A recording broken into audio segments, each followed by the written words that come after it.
because I challenge anybody. Go back and look. I did an interview with Trump in September.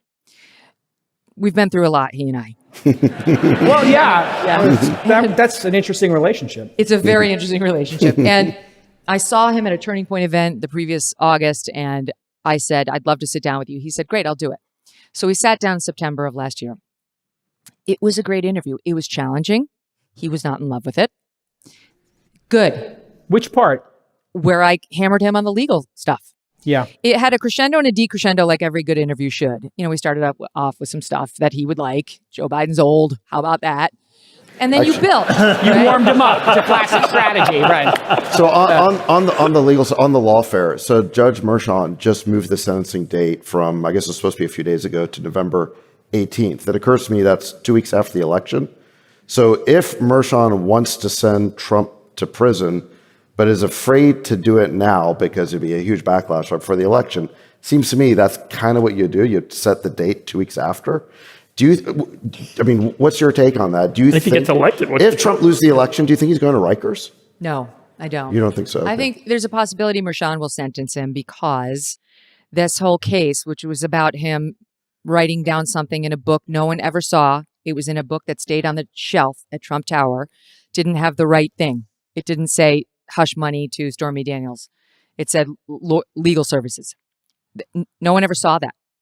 Just someone came knocking because they wanted to mess with Trump, found it and said, this isn't recorded accurately. It's a fraud. And he got prosecuted.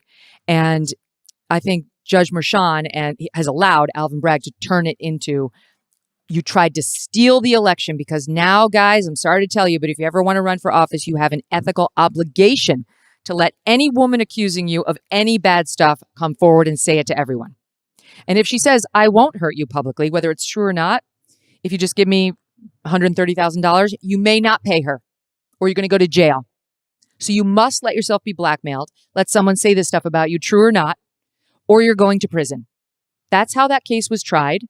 That is now the position that every politician is in, theoretically. I mean, the case made sense as a misdemeanor, but not as a felony. I think you would agree. No, it made no sense. I mean, as a misdemeanor, the statute of limitations had expired. Sure, but Long I mean, since. it clearly was escalated to a point. But I wonder how you think, as with family members, in the, that are cops, how you look at the other cases, and if you think there's any validity to them, because there are five cases we're talking about. He's guilty of the first three so far out of three.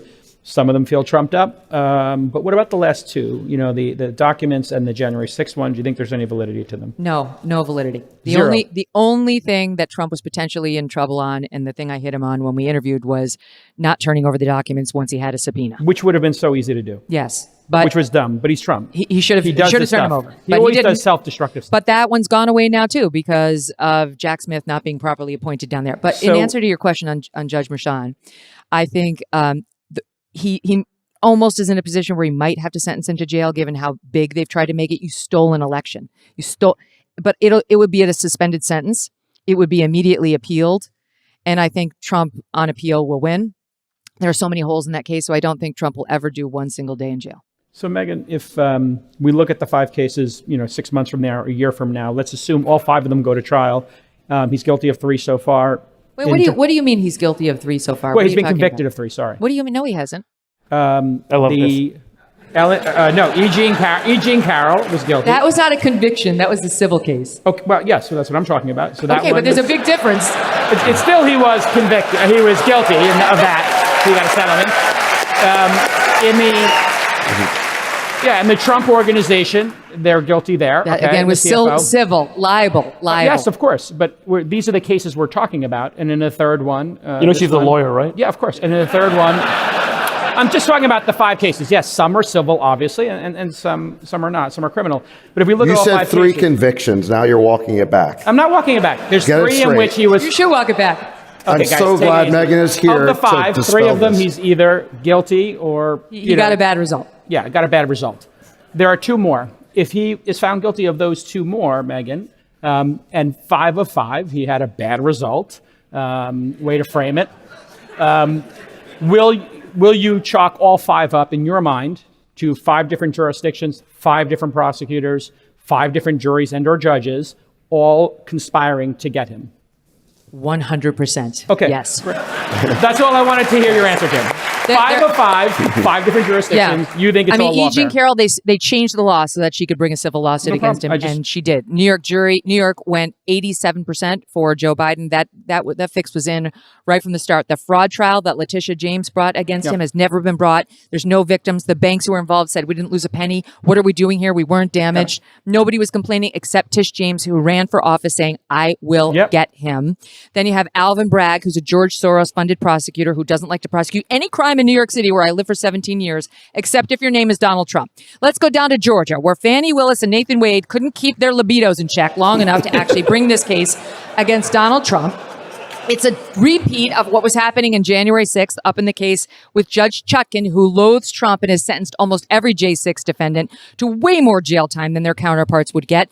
Those are falling apart because of presidential immunity, which was handed down by the Supreme Court, who said you cannot bring a criminal case against a sitting president for any official act. Those cases have been gutted. Also a Supreme Court ruling saying the same on January 6 defendants in general. And that leaves us with Florida and the documents. And Trump has torn that apart because Jack Smith wasn't properly appointed and isn't the right counsel. But there are other issues. They haven't even gotten to presidential immunity there. And so that one's going nowhere as well. And by the way, they're going to appeal it up to the 11th Circuit. She just threw it out. The 11th Circuit is conservative, and thank God so is the current Supreme Court. They're not going to tolerate that nonsense. Let me ask you about